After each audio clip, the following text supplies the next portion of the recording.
A peaceful sunset hike turns into a nightmare when a pregnant woman is shoved off a cliff by her husband's mistress, while the husband himself stands at the edge watching with a cold and chilling stare. They believe she will fall, disappear, and never return. But what they don't know is that on a nearby ridge, a lone mountaineer witnesses everything and is ready to risk his life to pull her back from the brink and expose the truth they tried to bury. What follows is a journey of survival, justice, and powerful rebirth. And trust me, the moment she returns 6 months later will shake an entire city to its core. Tell us what time you're listening and where you're tuning in from. Drop a comment below. We'd love to hear from you. Emily Carter rested a hand on her swollen belly as the car rolled to a stop near the overlook at Red Canyon, Colorado. The sky was turning gold, soft and warm, in a way that made the steep cliffs look almost gentle. She tried to take it as a sign. 6 months pregnant and exhausted from weeks of icy silence between her and her husband, she wanted to believe this outing meant something. Ryan had said they needed fresh air. He had said they needed time alone to remember that they were still a family. Emily chose to trust him. She always had. She stepped out carefully, breathing in the thin mountain air. Her boots crunched over the gravel as she followed Ryan onto a narrow trail that wound toward the cliff's edge. The Colorado wind tugged at her light jacket, and the faint smell of pine drifted up from the canyon below. For a brief moment, she felt calm. She wanted to believe Ryan had finally softened again. He walked ahead of her with quick steps, hands shoved deep into his pockets. His shoulders were tight, and his jaw moved slightly as if he were grinding his teeth. Emily watched him for several seconds and tried to convince herself that he was cold or stressed from work. But something in the way he kept glancing over his shoulder made a small warning bell ring inside her chest. She touched her belly again. "It's fine," she whispered to her baby, though she did not entirely believe it. "Mommy and Daddy just need to talk." Ryan stopped suddenly. Emily slowed to match his pace, waiting for him to say something. Before she could ask what was wrong, a voice drifted up from behind them. "What a coincidence running into you two up here." Emily stiffened. She turned and saw Sierra Quinn approaching with a bright smile that did not reach her eyes. Sierra was dressed in fitted hiking clothes that looked more like an advertisement than gear worn for real trails. Her hair was perfectly styled, her makeup flawless. Emily's stomach tightened. Sierra was supposed to be just a colleague. She was supposed to be someone Ryan barely talked to outside of work. Emily had tried not to question the late-night texts or the perfume she smelled on Ryan's clothes. She had tried not to let jealousy overshadow her reason. But seeing Sierra here, in a remote canyon at sunset, made every fear sharpen into something painful and undeniable. Emily forced herself to speak calmly. "Sierra, what are you doing here?" "Oh, you know," Sierra answered lightly, stepping closer. "Needed some fresh air. Thought I'd hike a bit before dinner in the city. Didn't expect to see you both." Her gaze drifted to Emily's belly for a moment, lingering in a way that felt cruel before sliding back up to her face. Ryan said nothing. He stood with his arms crossed, looking past both women toward the horizon, as if waiting for something. The wind picked up. Emily wrapped her arms around herself. "We should head back soon," she said, trying to sound steady. Sierra tilted her head and walked around her, moving with slow, deliberate steps. "You look tired, Emily. Maybe the trail is too much for you." Her tone was sweet, but the smirk tugging at her mouth twisted it into something mocking. She stepped closer to the edge of the cliff and motioned for Emily to join her. "Come here! You should see the view! It's breathtaking!" "Oh." Emily hesitated. Something in her body screamed danger. Still, she moved forward one careful step at a time. She did not want to appear paranoid. She did not want Ryan to accuse her of overreacting again. When she reached the edge, she kept a safe distance, letting her eyes drift over the canyon. The sun had fallen low behind the distant mountains. Light scattered across the red rocks like fire. Sierra leaned in closer and whispered near her ear, "You know, some people really shouldn't be mothers. Some people hold others back." Emily's breath hitched. She tried to step away, but Sierra's hand touched her arm. Not firm, just cold. "Sierra, stop," Emily said softly. "I don't want to fight." "I'm not fighting," Sierra murmured. "I'm just finishing something." Before Emily could understand what she meant, Sierra shoved her with sudden force. Emily's body lurched forward. The world tilted. Her boots scraped against the rock as she tried to catch herself. Her hands grabbed wildly at open air, until one palm found a jagged branch jutting from the cliff face. Pain shot through her shoulder as her full weight yanked against her grip. Her scream tore through the canyon. "Ryan!" she shouted. "Help me, please help!" Her legs dangled above open emptiness. The fall beneath her stretched hundreds of feet down into shadows. Her fingers burned as they tightened around the branch. Splinters bit into her skin. She gasped, fighting to breathe. Above her, Sierra stepped back and smoothed her hair as if nothing had happened. Ryan stood a few feet away. His face was empty. No shock, no fear, just a chilling calm that froze Emily's blood. He did not move toward her. He did not shout for help. He simply stared, the fading sunlight catching in his eyes and turning them into something hard. Emily's voice shook. "Ryan, please, I'm carrying your child." He blinked but did not come closer. Emily's heart hammered violently as her fingers slipped a fraction of an inch. Dirt crumbled under her nails. She risked a glance down and instantly regretted it. Her vision blurred. Her stomach twisted. Her grip weakened. A gust of wind rushed upward from the canyon floor, and the long scarf around Emily's neck tore free. She watched it float upward, twisting in the air before disappearing over the ledge behind her. It was the last thing she saw before fear drowned everything else. Her voice cracked. "Somebody, anybody, please." Then, through the pounding in her ears, she heard something new. The faint crunch of footsteps on gravel, slow at first, then faster. Someone was coming down the trail, someone close, someone who might reach her in time. And the footsteps grew louder, urgent and steady, cutting through the roar of the wind. The wind rushed against the canyon walls as Jack Morrison moved steadily along the trail, his boots scraping lightly over the gravel. He had climbed these paths for more than 20 years, long enough to recognize when something felt wrong in the air. Moments earlier he had noticed a strip of fabric fluttering violently on a lower rock. Now as he stepped closer, the truth of it became clear. A torn scarf, pale blue and caught on a jagged edge, snapped against the wind. It did not belong there. Jack felt a sharp jolt of alarm shoot through him. He crouched, reached out, and tugged the scarf free. The cloth was ripped, as if torn from someone who had been pulled or pushed. He scanned the cliff beneath him. The canyon was deep, its drop brutal and unforgiving. At first he saw nothing but red stone and shadows. Then a faint cry rose from below. A woman's voice, weak and trembling. Jack stood instantly. Training and instinct fused into a single urgency. He pulled the coil of rope from his pack, looped it around his waist, and secured the knot with practiced speed. His hands moved with precision born from years of mountain rescues. He dug his heels into the ground and tossed the extra rope back toward the trail. A silent prayer formed in his chest as he lowered himself over the edge. The rock was rough beneath his gloves. Dust crumbled with every shift of his weight. The wind slapped against him as he descended foot by foot. The voice rose again, sharper this time. He leaned his body slightly to the left, and then he finally saw her. Emily was hanging from a single branch that erupted from the cliff face like a twisted arm. Her body shook uncontrollably. Her face was ghost pale, lips trembling as she struggled to breathe. One hand clung to the branch, while the other hung limp by her side. Her legs dangled uselessly above the abyss. She was slipping. "Hang on!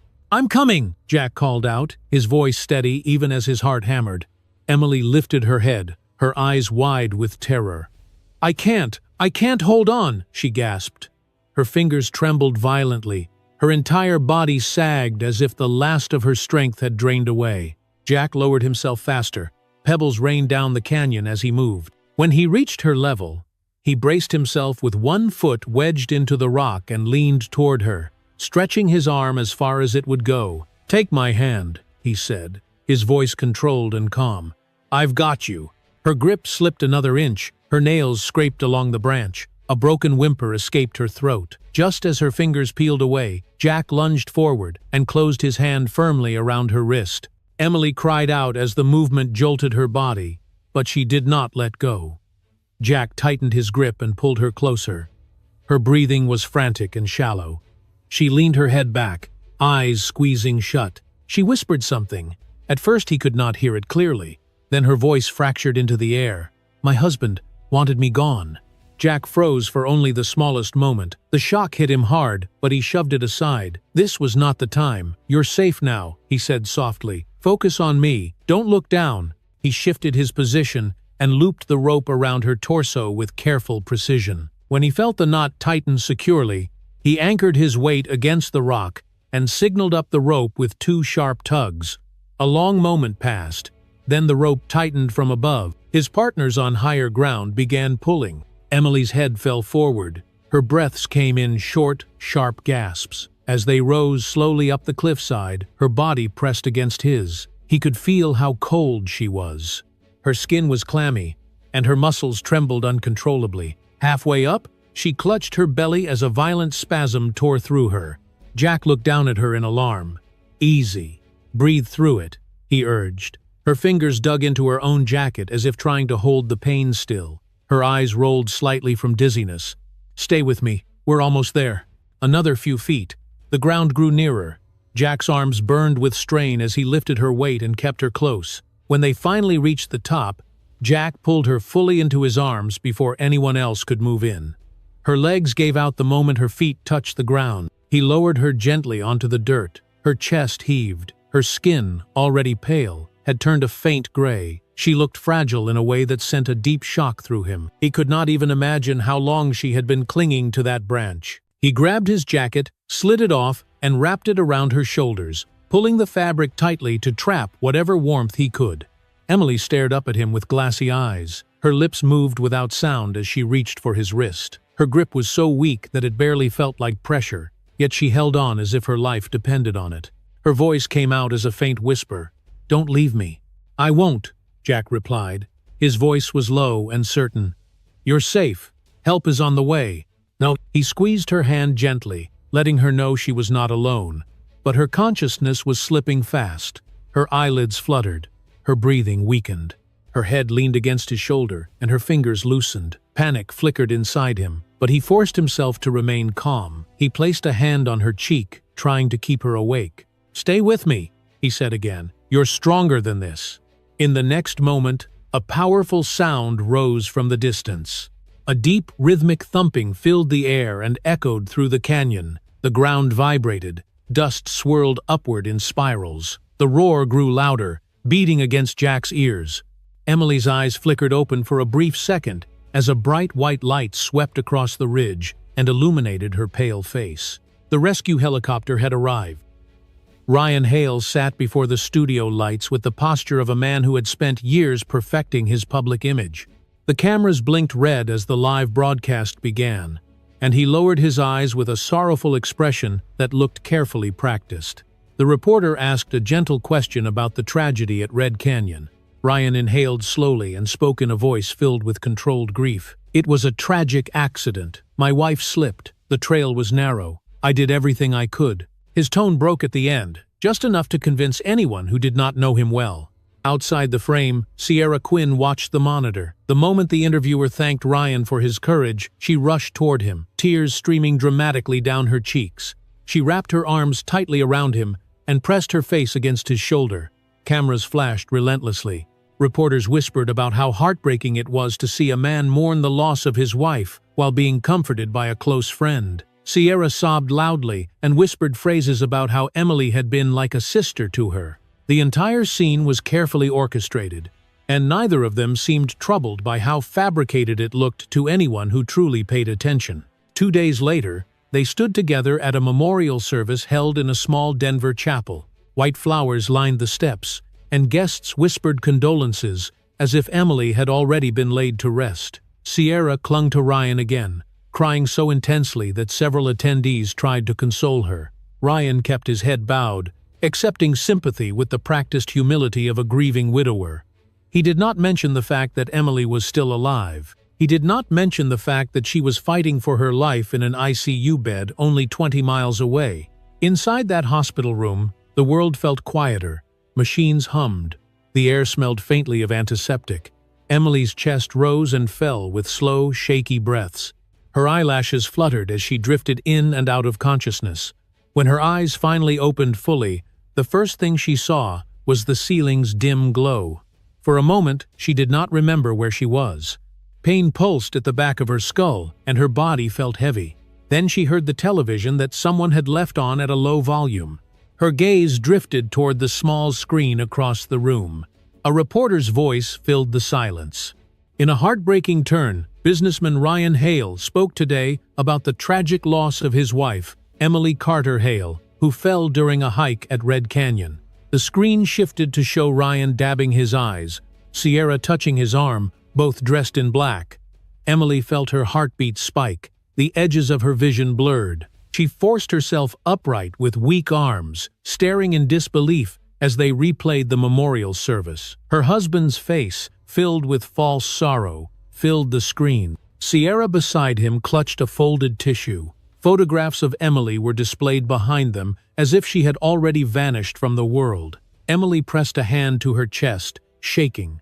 "He is erasing me," she whispered. The realization settled like ice in her veins. Ryan was not simply lying. He was burying her alive. Outside the glass window of the ICU room, Jack Morrison stood quietly.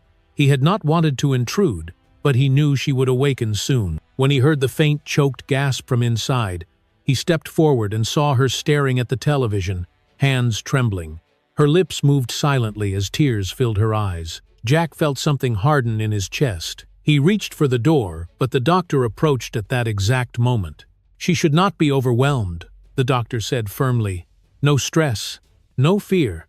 Her condition is fragile, and she is still dehydrated. Emotional shock could be dangerous for both her and the baby." Jack nodded, but his jaw tightened slightly.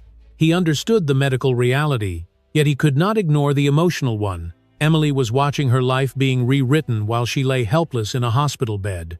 Inside the room, Emily fumbled for the remote with shaking fingers. She muted the television. Her breaths came unevenly. The doctor entered and checked her vitals. "Emily, please stay calm. You need rest. Your body is still recovering." But Emily heard nothing except the echo of Ryan's voice claiming she was dead. When she found the strength to speak, her words came out cracked. "They are planning my death certificate, aren't they?" The doctor hesitated. Emily saw that hesitation and panic surged inside her. "Tell me the truth," she pleaded. "They think I'm gone. He wants me gone." Her breaths quickened. A tremor ran through her body. The monitor beside her bed beeped faster. Jack stepped inside then, ignoring the doctor's warning look. He approached her slowly, hands open, his voice low and steady. "Emily, look at me. Breathe. You are here. You are alive." She stared at him with wide, terrified eyes. "They are telling the world I'm dead." Jack pulled the chair close and sat beside her. "Yes, they think you died in that fall." His expression softened, but his eyes remained sharp with determination. "But that gives us an advantage. They are not looking for you. They are not watching. That means you are safe for the moment." Emily shook her head weakly. "Ryan wants to be free of me, free of the baby." Her voice cracked on the last word as she placed a trembling hand on her belly. "He wanted me erased." "Then we will use that," Jack said gently. "Their lies are giving us time. Time to protect you and time to expose what they did." Emily closed her eyes. Tears slipped down her temples. Fear and realization blended into something painfully clear. Ryan had not simply abandoned her on that cliff. He had planned to live as though she had never existed. She whispered, "He really wants us gone." Jack nodded once. "But you are not gone." The room went quiet except for the hum of medical equipment. Then Emily heard a faint sound on her left. She turned her head slowly. The fetal monitor showed a soft, flickering pattern. A fragile heartbeat pulsed through the speaker. Weak, but steady. Her baby was still alive. The sound echoed in the dim room like a promise. Emily woke to the soft rustle of curtains and the gentle warmth of sunlight touching her face. For a moment, she thought she was still in the hospital. But the air smelled different. It carried the scent of pine, wood, and something faintly sweet like burning cedar. She opened her eyes slowly. She was lying in a wide bed covered with thick blankets. A stone fireplace glowed several feet away, filling the room with a steady, comforting warmth. The walls were made of polished timber, and tall windows framed snow-covered trees swaying outside. She pushed herself up, confused. Her last memory was the blur of lights from the rescue helicopter and Jack's voice urging her to stay awake. Now she was in a quiet, peaceful room that looked nothing like a medical facility. Her hand moved immediately to her stomach. Relief washed through her as she felt the faintest movement beneath her palm. Her baby was still alive, still holding on. The door creaked open and Jack stepped in, carrying a tray with warm tea and a folded blanket. He paused when he saw her awake. "Good. You're up," he said gently. "How do you feel?" Emily blinked at him, still trying to understand where she was. "Jack, where are we?" "Aspen," he answered, setting the tray beside her. "This is my cabin, off the main road. Private. Safe." "Safe from who?" Emily whispered, though she already knew the answer. "Safe from anyone looking for you," Jack replied calmly, "including the people who pushed you off that cliff or watched it happen." Emily gripped the blanket tightly. "So Ryan thinks I'm dead?" Jack nodded with a firm, serious gaze. "Yes, he announced it publicly."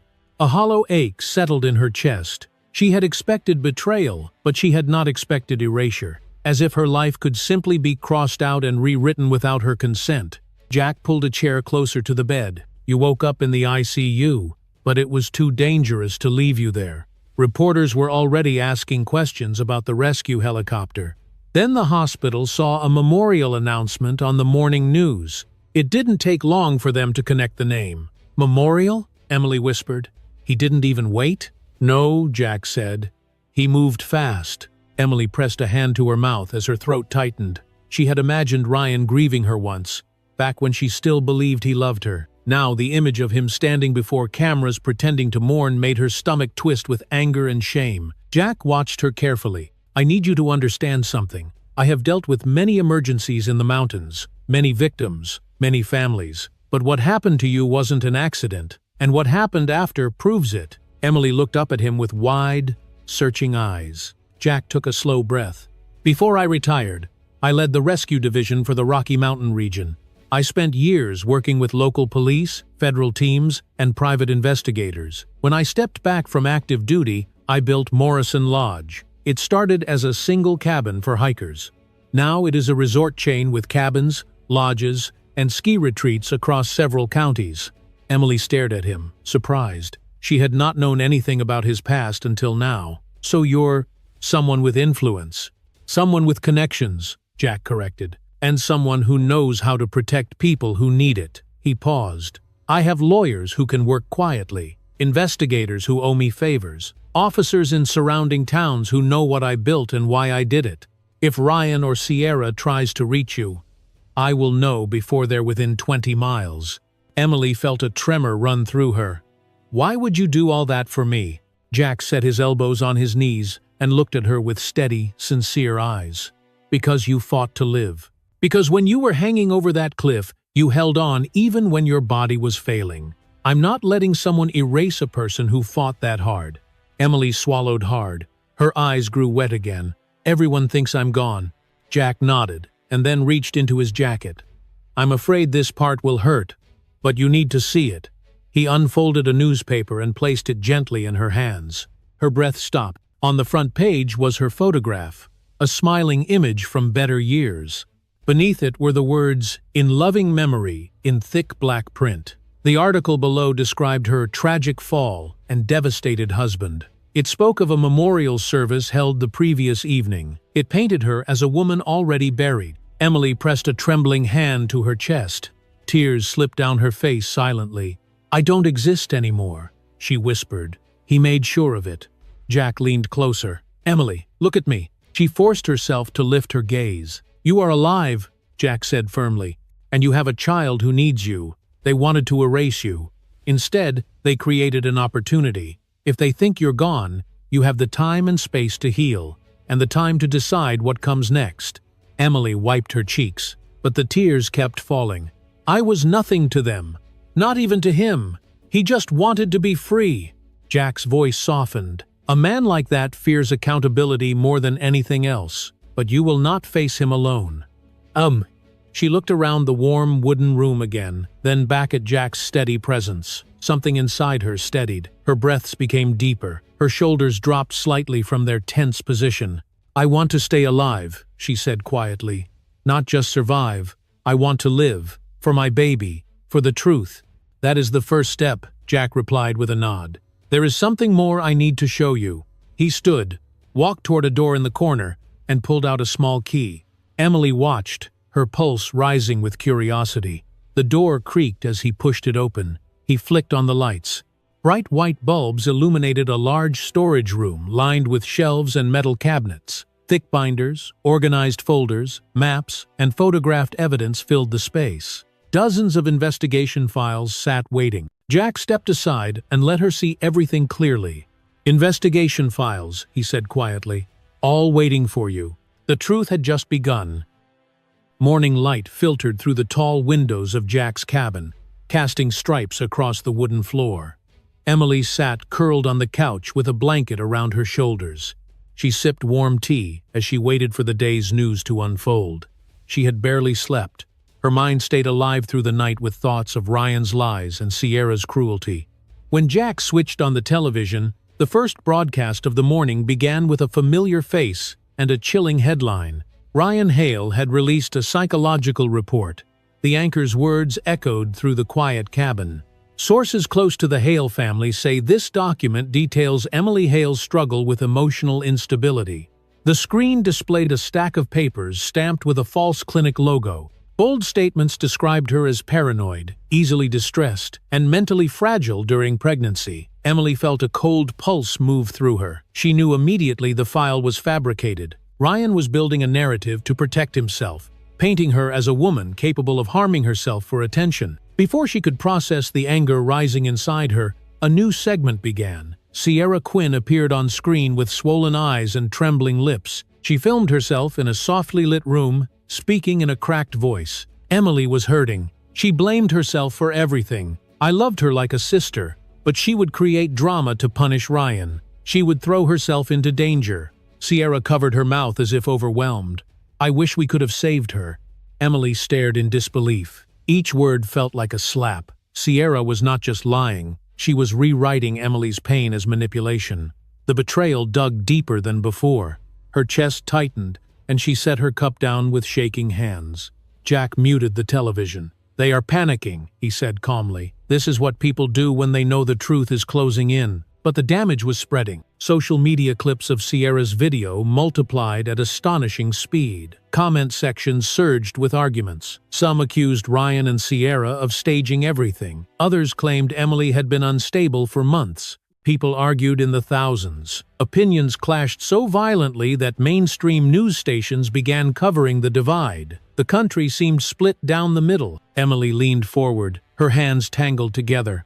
"How can they believe this?" she whispered. "How can people think I did this to myself?" Jack stood near the fireplace, arms crossed. "Because they have only heard one side. Because lies move faster than truth." He stepped toward her and lowered his voice. "But that is about to change." He sat beside her and opened his laptop. "Last night I sent coordinates to a contact of mine. Today we release a different piece of the story." He clicked a file. The screen showed a map with 2 marked points. The GPS data placed Ryan and Sierra at the exact stretch of Red Canyon where Emily had been pushed. "This will force reporters to ask questions," Jack said. An hour later, news outlets began to break the story. New evidence suggests Ryan Hale and Sierra Quinn were present at a restricted trail near the time of the fall. Reporters were no longer speaking softly. They were pressing harder. A segment aired of a journalist asking why Ryan announced a memorial service less than 48 hours after the incident. The headline crawled beneath the screen. "Why the rush to declare her gone?"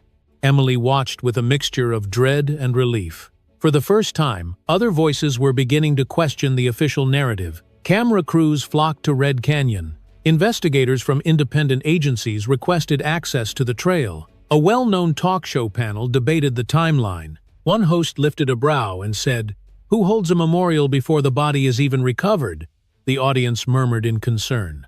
Later in the afternoon, new witnesses stepped forward. 3 hikers who had been near the ridge that day reported they saw a woman matching Sierra's description on the trail. One said he heard raised voices.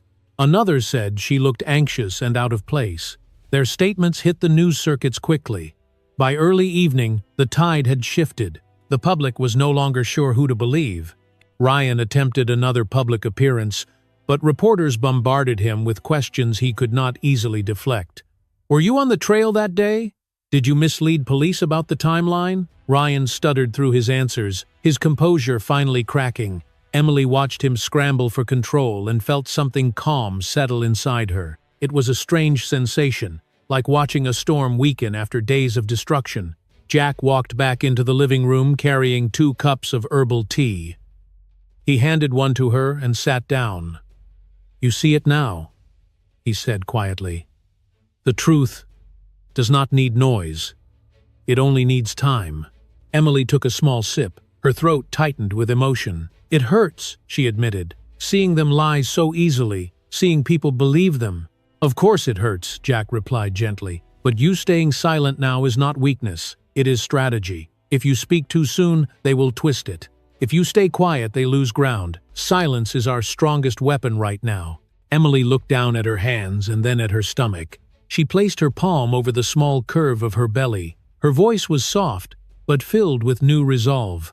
"I will protect my child, no matter what they say, no matter what they do." The fire cracked in the hearth. A soft wind brushed against the window pane. Emily closed her eyes for a brief moment and inhaled. She felt stronger than she had the day before. Stronger than when she first woke in the ICU. Something inside her was shifting. It was not rage, but purpose. A purpose she had not known she possessed. Just as she exhaled, a sharp sound cut through the room. Jack's phone buzzed loudly on the table. He reached for it. His eyes narrowed slightly as he read the message. "It is the investigation team," he said. Emily straightened, her pulse lifting. They just found a new video. The fight for the truth had shifted again.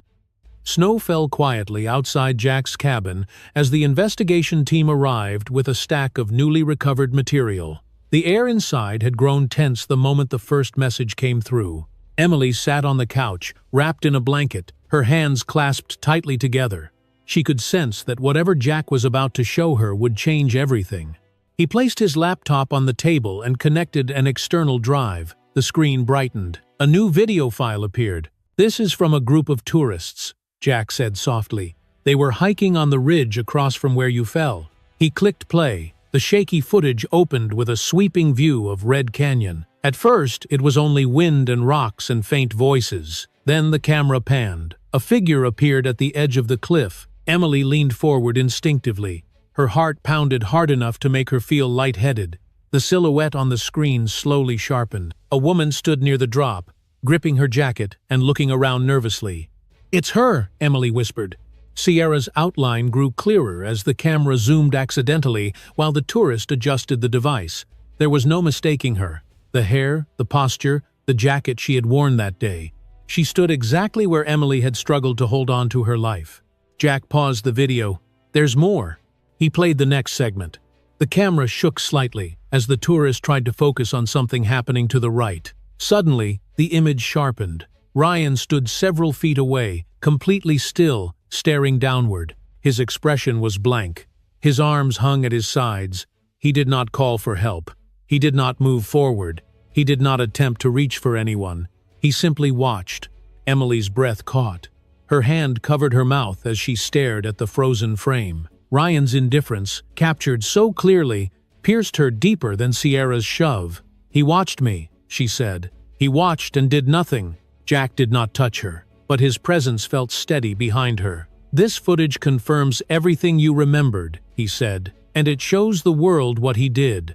He clicked to the next image. A photograph appeared on the screen. Investigators had taken pictures of shoe prints found on a narrow ledge near the fall site. Another image placed Sierra's hiking boots beside the recovered prints. The match was perfect. The tread marks aligned. The pressure points matched a person shifting weight forward. "They found her footprints," Emily said quietly. "Yes," Jack replied. "Right where you felt her push." Another file loaded. This one was a written statement. A man who had been hiking that afternoon had come forward. He reported hearing 2 women arguing moments before the fall. He could not see them clearly, but he remembered a sharp, angry voice saying something about someone being in the way. His statement had been recorded and signed. Emily blinked rapidly. "It must have been us," she whispered. "She was taunting me. She wanted me close to the edge." Jack scrolled again. The next file opened with a screenshot of a message. The sender was Sierra. The recipient was Ryan. The timestamp showed it had been sent 2 hours before the hike. The words were simple and devastating. "Just push her, we'll be free." Emily's entire body went cold. She squeezed her hands together until her fingers hurt. The betrayal she had suspected suddenly became undeniable. Seeing the words on the screen made her stomach twist. Her voice trembled when she finally spoke. "They planned it. They planned to get rid of me. They didn't want the baby. They wanted freedom from us." Her breaths grew shallow. Jack crouched beside her so she would not face the screen alone. "Emily, I need you to breathe slowly. You are safe. You are not alone. And this is not happening again." Emily nodded through tears. She kept staring at the message. Each letter felt like another strike to her heart. The truth she had feared now had weight, form, and digital proof. Jack closed the message and reached for a folder thick with printed documents. "I have collected every piece of evidence. Photos, statements, data logs, timing records. The entire chain of events is mapped out." He placed the folder on the table. "This goes to the federal court, not the local police. This is attempted murder, and they will not escape it." Emily wiped her cheeks. Her breath steadied. "What happens next?" Jack stood and walked toward the doorway leading to his office. "Your lawyer wants us to prepare for something important. When the time comes, you will need to appear publicly." He turned back toward her. "This is dangerous. Ryan and Sierra have no idea you are alive. That gives us an advantage, but it also means revealing yourself will be a shock to them. We need to plan it carefully." Emily stared out the window. Snow drifted silently beyond the glass. Her hand moved to her stomach, and she felt the familiar flutter beneath her palm. That small movement grounded her. "I will do it," she said. "I don't want to hide forever. I want my child to know I fought for us." Jack nodded slowly. "I knew you would say that." He gathered the printed evidence into several stacks, each labeled and clipped in place. The investigation team helped him sort through digital files. Every document was checked, backed up, and categorized. Emily watched quietly as they worked. Each sheet, each map, each screenshot formed the truth that had been buried by lies. When the final page was added to the collection, Jack placed everything into a solid steel briefcase. The metal shone under the cabin lights. It looked heavy with consequence. Emily felt a strange mix of fear and resolution building inside her. This was the case that would expose everything, the case that could bring justice. Jack lowered the lid of the briefcase. He pressed it down until it locked into place. The sound echoed through the quiet cabin. It was sharp, final, and unmistakable. A single click that felt like a verdict waiting to be spoken. The storm of truth hit Colorado before sunrise. News anchors spoke with urgency, their voices trembling with the weight of what had been revealed. The leaked footage, the incriminating messages, the eyewitness statements, and the undeniable GPS evidence created a wave of outrage that swept from Denver to the smallest mountain towns. Social media feeds flickered with disbelief. Headlines rotated across every screen. "Attempted murder investigation expands. The Hale case turns explosive. Authorities respond to new evidence." Colorado had not seen a scandal this severe in years. Within hours, law enforcement held a press briefing. The chief of police stepped to the podium with a firm expression. Cameras flashed wildly as she announced that arrest warrants had been issued for both Ryan Hale and Sierra Quinn. The words echoed across the state. "Both individuals are considered fugitives at this time. Anyone with information should contact authorities immediately." Her tone left no room for doubt. The chase had begun. Far from Colorado, on a dark highway cutting through the ragged mountains of Utah, a black SUV sped through the night. Snow flurries streaked across the windshield. Ryan gripped the steering wheel so tightly his knuckles turned white. Sierra sat beside him, shaking uncontrollably. Her mascara smeared across her cheeks, and her breath came in shallow bursts. The glow from the dashboard lit her frightened eyes. "She's alive," Sierra whispered. Her voice barely rose above the hum of the engine. "She's alive, isn't she? Tell me the truth." Ryan slammed his palm against the steering wheel. The sound echoed through the small cabin like a gunshot. "She should not be," he shouted. His voice cracked with fury. "She fell. I saw her fall. She should not be alive." Sierra curled away from him, pressing her back against the door. "I told you this would happen," she said through trembling lips. "We should have made sure. We should have looked. We should have—" "Stop talking," Ryan snapped. "Just stop." The SUV pushed deeper into the mountains. The road twisted through pine forests and steep cliffs. Moonlight glinted off frozen streams below. They drove for hours without stopping, desperate to outrun the tightening noose of the investigation. But every mile only carried them further from escape. Sometime near dawn, they pulled into a lonely gas station. A flickering sign cast a pale light over 2 fuel pumps and a dark, empty parking lot. Ryan turned off the engine and inhaled deeply. "We switch plates here," he muttered. "No cameras, no traffic. It's perfect." Sierra swallowed hard. Her hands shook violently as she stepped out of the car. The cold air sliced through her thin jacket. She looked around the empty lot with haunted eyes. "Ryan, someone will find us. They already know everything." "Not if we move fast," Ryan said. He crouched near the back of the car and began unscrewing the license plate with frantic hands. His breath formed white clouds in the freezing air. Sierra leaned against the car, breathing in short bursts. Her voice cracked. "If she's alive, she will tell them everything." Ryan froze. For a moment, he looked like a man cornered by his own choices. Then he shook his head and kept working. "Do not say her name," he hissed. "Do not." Sierra covered her face. The truth was sinking into her bones. Emily was alive, and if Emily spoke, their entire world would collapse. A sudden gust of wind swept across the lot. Sierra shivered again, then frowned as she heard a low rumble. It grew louder. Ryan lifted his head and squinted into the distance. "Do you hear that?" he whispered. The noise intensified. It was not wind. It was not an approaching car. It was a helicopter. A spotlight snapped on, flooding the gas station with blinding white light. Sierra screamed and stumbled backward. Ryan dropped the license plate and ran to the driver's door, but several police cruisers screeched into the lot from both sides. Officers jumped out, shouting commands. Bright beams from flashlights and rifles illuminated the scene. "Hands where we can see them," an officer yelled. Ryan froze for a moment, his fight drained by fear. Sierra crumpled to her knees, her hands lifted high. Her entire body trembled uncontrollably. "Please," she sobbed. "Please don't shoot. Please, I'm not running." Ryan tried to take one last step toward the SUV, but an officer charged forward and tackled him against the hood of the car. The metal rang loudly as Ryan's chest hit it hard. He grunted in pain, struggling, but 2 more officers pinned him down. Cold steel clamped tightly around his wrists. The handcuffs clicked in place with a finality that shook him to his core. "You have the right to remain silent," an officer recited. Ryan twisted his head to look at Sierra. She was kneeling on the frozen ground with her hands above her head. Tears streamed down her face. Her breath formed uneven clouds. Phones from bystanders lit up in the background as several drivers who had stopped for fuel recorded the arrest.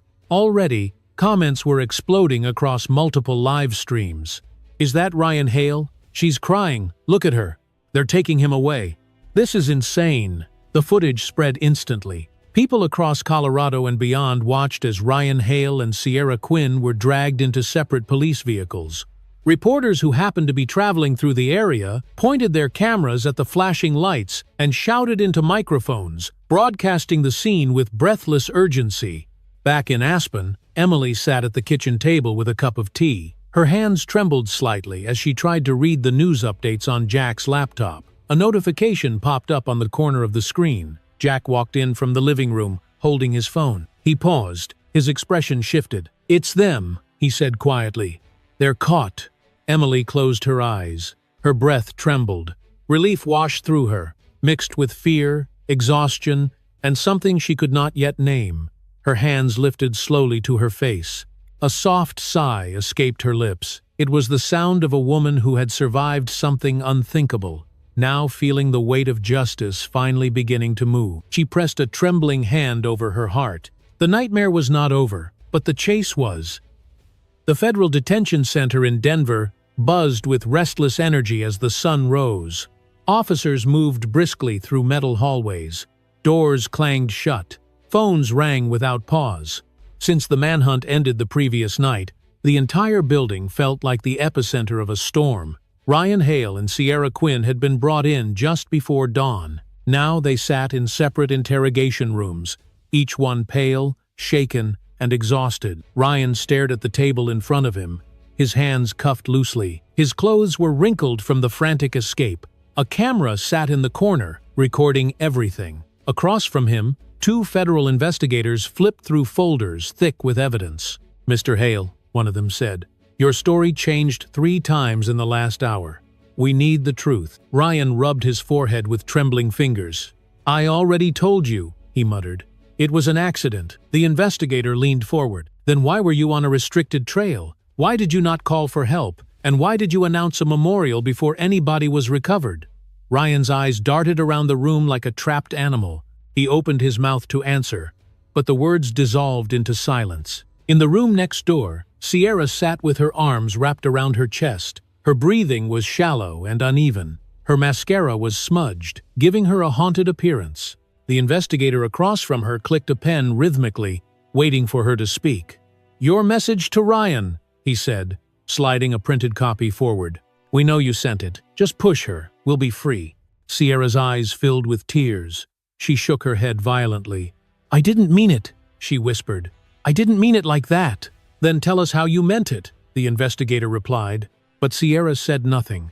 Her silence was an admission in itself. Both interrogations stretched on, tangled in contradictions and unraveling excuses. By noon, the news of their detainment swept across Colorado with incredible speed. Television screens in diners, living rooms, office lobbies, and hospital waiting areas flashed constant updates. Hale and Quinn in federal custody. Sources confirm interrogations underway. Shockwaves through the state. For many older viewers who had been following the case closely, relief mixed with outrage. They wanted answers.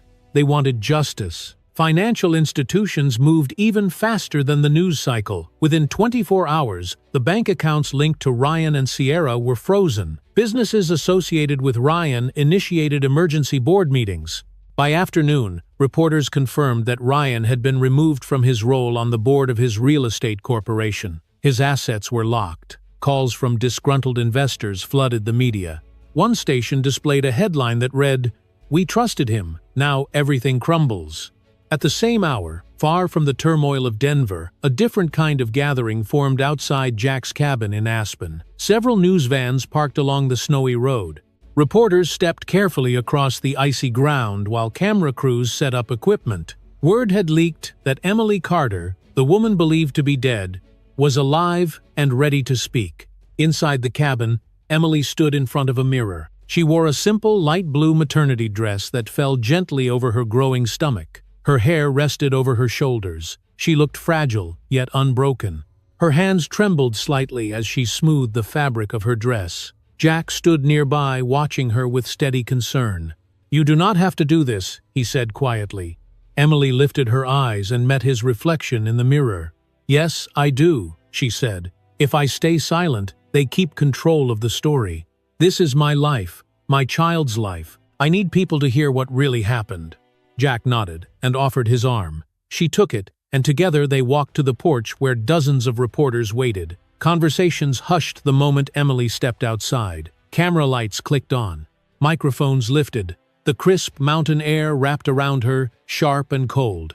Emily stood behind a small wooden railing. She took a slow breath and placed her hand over her belly, grounding herself in that familiar rhythm of life beneath her palm. A reporter stepped forward. "Mrs. Hale," he said, "can you tell us what really happened at Red Canyon?" Emily swallowed and faced the crowd. "I was pushed," she said clearly. Her voice shook for a moment, then steadied. "I was pushed off the cliff. I fought to hold on. I begged for help. My husband watched. He did nothing." Gasps rose from several older reporters who had followed the case from the beginning. Emily continued, "They told the world I slipped. They held a memorial while I was fighting for my life. They tried to erase me. They tried to erase my child." A tear rolled down her cheek, but she did not wipe it away. Her voice softened. "I survived because my baby's heartbeat kept me holding on. I survived because I refused to die for a lie." The crowd stood in profound silence. Only the soft hum of cameras continued. One elderly journalist stepped closer, his voice warm and emotional. "Why speak now?" he asked. Emily met his eyes. "Because my child deserves the truth," she said. "Because victims deserve to be heard. Because silence protects the wrong people." Her words resonated deeply. Several people in the crowd lowered their microphones, visibly moved. A few older women wiped tears from their cheeks. Emily's honesty felt raw and unmistakably real. The broadcast aired across the country within minutes. Social media overflowed with messages of support. Viewers commented that Emily spoke with a strength they had not seen in years. Elderly audiences, in particular, praised her courage. Her testimony stirred something powerful. Back in the detention center, Ryan slammed his hand against the interrogation table when he heard the update from a guard. "She spoke publicly," the guard said. "Everyone believes her." Ryan's face drained of color. Sierra, in the next room, covered her ears as if the news were too much to bear. Outside in Aspen, Emily lowered her head and closed her eyes as the reporters stepped back. The truth had entered the world, and nothing would ever be the same. The federal courthouse in Denver stood tall against the gray morning sky, its stone pillars casting long shadows across the crowded steps. People lined up before sunrise, wrapped in coats and scarves. Most of them were older Coloradans who had followed Emily's story with unwavering attention. For months they had watched the headlines unfold. Now they wanted to witness justice with their own eyes. Some held small signs of support, others stood silently with solemn expressions. The air felt heavy with anticipation. Inside the courtroom, the benches filled quickly. Reporters adjusted their equipment. Lawyers shuffled papers. The murmurs of the crowd echoed softly beneath the high ceilings. Then the double doors opened. Emily stepped inside, wearing a simple light blue maternity dress. Her belly was visibly round beneath the fabric. The color of the dress made her look gentle and calm, yet there was unmistakable strength in the way she stood. Jack walked behind her, and her attorney remained at her side. As soon as she entered, the entire hall rose to its feet. The sound of people standing in unison filled the room like a wave of respect. Ryan and Sierra sat at the defense table. Both turned when they heard the movement. Ryan's face drained of color. His mouth fell slightly open. He had not seen Emily since the night of the fall. The sight of her alive shattered whatever confidence he had left. Sierra looked worse. Her hands trembled violently. Her eyes widened. Her lips parted. She looked at Emily, as if she were seeing a ghost. Emily kept her gaze forward and took her seat, refusing to let their stares touch her heart. When the judge entered the courtroom, everyone Saturday. The trial began with Emily's lawyer presenting the first piece of evidence. The lights dimmed and a large screen descended above the courtroom. A video flickered to life. It showed the ridge of Red Canyon from across the valley. The footage zoomed in slowly until Sierra's figure was visible at the cliff's edge. The camera shook, but her outline was unmistakable. Several people in the courtroom gasped softly. Next, the video cut to the moment Ryan appeared. He stood several feet away from where Emily had clung for her life. The camera paused on the exact frame that showed him standing perfectly still, watching, doing nothing. His stillness looked chilling under the courtroom lights. The defense shifted uncomfortably. Ryan looked down and clenched his fists. The prosecution called the hikers who had recorded the video. The first witness, a middle-aged woman, spoke in a steady voice. "I heard a scream," she said. "I didn't know what was happening, but it sounded like someone was terrified." Her words carried through the courtroom. A second witness confirmed the same thing, describing the echo of a woman's cry bouncing across the canyon.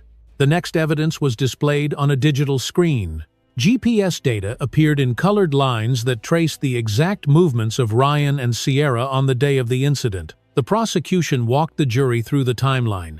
The coordinates matched perfectly with the restricted trail from which Emily had fallen. Their claim that they had been nowhere near the site unraveled instantly. Whispers spread through the courtroom. Some shook their heads in disbelief. Others covered their mouths in shock. Then the message appeared.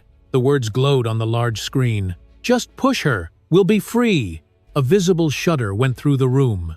Emily closed her eyes briefly. The message was more painful to see than any video. The jurors stared at it with horrified expressions. Sierra began to cry softly. Her attorney put a hand on her arm, but she pulled away. Ryan tried to remain composed, but the pressure finally broke him. "She sent that!" he shouted suddenly, pointing at Sierra. His voice cracked. "She wanted her gone! She pushed her, not me." The courtroom erupted in noise. Reporters scribbled furiously. The judge banged the gavel repeatedly until order returned. Sierra, shaking violently, glared at Ryan through tears. "You left her there," she cried. "I pushed, but you watched. You didn't save her." The silence that followed was thick and suffocating. The judge allowed Emily to speak. She rose slowly, placing one hand on her stomach to steady herself. When she turned to the jury, the entire room seemed to lean closer. "I survived the fall," she said softly. Her voice carried through every corner of the courtroom. "But I won't survive silence." Her words settled like a stone in still water. Even the cameras seemed to pause. A few people in the audience wiped tears from their eyes. When she returned to her seat, the judge instructed the jury to deliberate. They did not take long. A tense hush filled the courtroom as the four persons stood to deliver the verdict. "We, the jury, find the defendants, Ryan Hale and Sierra Quinn, guilty of attempted murder." A collective breath released from the room. But the judge was not finished. She adjusted her glasses, looked directly at the defendants, and spoke the sentence that would define their future. Given the severity of the crime, the clear intent shown in the evidence, and the danger posed to both mother and unborn child, the court sentences each defendant to 30 years in federal prison without the possibility of parole. There was no outcry, no protest, only the sound of justice settling into place. Officers approached the defense table. Sierra began sobbing uncontrollably as they lifted her to her feet. Ryan stared straight ahead, expression hollow. When the cuffs clicked around his wrists, he finally looked toward Emily. His eyes burned with a hatred so sharp it seemed to slice through the space between them. The officers pulled him away as the doors opened. The verdict was done. The chains of justice had closed. Soft winter light drifted across the windows of Morrison Lodge as Emily lay in the quiet birthing room, holding her newborn daughter close to her chest. The storm of the trial had passed. The crowds were gone. The danger was gone. Only stillness remained. Her breath trembled as she looked down at the tiny face resting against her skin. The baby's fingers curled around her own with surprising strength. Tears gathered in Emily's eyes. She whispered the name she had carried in her heart for months. "Hope." The nurse smiled and adjusted the blanket around the infant.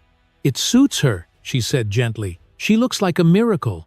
Emily nodded. The name was not just beautiful. It was truth. This child had survived the fall, the cold nights in a hospital room, the terror and the darkness. She was living proof that Emily's life had not ended on the cliff. It had begun again. Over the next few days, Morrison Lodge became a sanctuary. Fire crackled in the stone fireplaces. Pine trees dusted with snow surrounded the wooden cabins. Emily stayed in the west wing, where warm light filled every room. Letters arrived each morning from across the country. Many were from older Americans who had followed her story closely. They wrote with kindness and gratitude. They told her she was brave. They told her she was seen. They told her that many women her age had lived through similar pain and found strength in her survival. Emily kept every letter. She stored them in a wooden box Jack placed on her nightstand. On quiet nights, she opened the box and reread the messages, letting them remind her that she was not alone, that she did not suffer in silence. That hope had been born into a world that cared. Jack visited often. He always knocked softly, as if afraid to disturb the fragile peace forming around her. He brought wooden toys he carved by hand, little animals, tiny trees, a rocking horse the size of his palm. Emily watched him place one on the dresser near Hope's crib. His movements were careful and steady, almost reverent. "She will like these when she is older," he said. Emily smiled. "She will love them." Jack nodded but said nothing more. His affection for Hope was obvious, but his tenderness toward Emily was something deeper. He never pressed her for attention. He never asked for anything. He simply appeared with quiet loyalty and left with the same gentleness. The silence between them was warm rather than empty.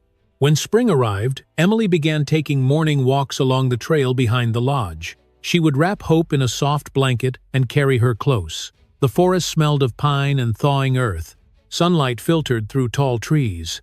Each step reminded Emily that healing did not arrive all at once. It came slowly, like a dawn rising after a long night. Some days tears welled unexpectedly. Other days she laughed out loud when Hope made a tiny sound or squeezed her finger. Both feelings were welcome. Both were signs she was alive. Months passed. The world moved forward. News coverage shifted to other stories. But Emily's name still appeared on posters, websites, and advocacy letters. She had become a symbol without trying to be one. People wrote asking her to speak at events, but she declined. She wanted time. She wanted stillness. Then one morning, 6 months after Hope's birth, Jack entered the lodge with an envelope in his hand. His expression was gentle, but serious. "It came," he said. Emily opened the envelope. Inside was an invitation printed on thick white cardstock. National Domestic Safety Foundation. Annual Fundraising Gala in Denver. Guest of honor, Emily Carter. She stared at the words for a long moment. Denver. The city where she almost died. The city where she was reborn. She felt fear at first, then something stronger, a sense of purpose that warmed her from within. "I will go," she said softly. The night of the event, the grand ballroom in Denver, glittered with soft lights. Hundreds of people, mostly elders, filled the chairs. Some wore pins shaped like small blue ribbons. Others clutched programs with Emily's name printed across the front. The atmosphere hummed with expectation. Emily entered carrying Hope in her arms. The baby wore a tiny white dress. Her eyes were wide and curious. When the crowd realized who had arrived, they rose as one. Applause filled the room. Some people wiped tears from their cheeks. Others pressed hands to their hearts. Emily walked slowly down the aisle, moved beyond words by the warmth pouring toward her. At the podium, she adjusted the microphone. The ballroom fell silent. She looked out at the faces, many lined with age and experience. These were people who understood pain, people who had lost loved ones, people who had overcome storms of their own. Their eyes held encouragement. Emily began to speak. She told them about Red Canyon, about the fear in her chest when she held onto the branch, about the night she woke in the hospital, about Hope's heartbeat that kept her fighting. And then she paused. She lifted Hope gently and held her close. Her voice softened. "Falling didn't end my story. It began it." The room erupted in applause. Some people stood. Others cried openly. Television cameras captured every second, broadcasting the moment live across the country. Older viewers watching at home felt their hearts swell. They knew what it meant to fall. They knew what it meant to rise again. When the ceremony ended, Emily stepped outside into the cool evening air. Cars passed on the distant streets. The sky above Denver shimmered with early stars. Jack walked beside her, carrying a blanket for Hope. He hesitated before speaking. "Emily," he said, "I know you are building a new life. If you would allow it, I would like to be part of it, not just as a friend, as someone who wants to help raise hope, as someone who cares for you both deeply." Emily looked at him for a long moment. There was no fear in her chest, only trust. Trust earned through loyalty, kindness, and quiet strength. She nodded. They returned to Aspen soon after. As the sun set behind the Rocky Mountains, the sky glowed in gold and rose-colored light. Emily stood on the lodge balcony holding Hope. Jack stood beside her, silent and steady. The wind carried the scent of pine and wildflowers. For a moment, the world felt perfectly still. 3 survivors, 3 lives intertwined by fate, 3 hearts learning how to breathe again. Their story of peace had finally begun.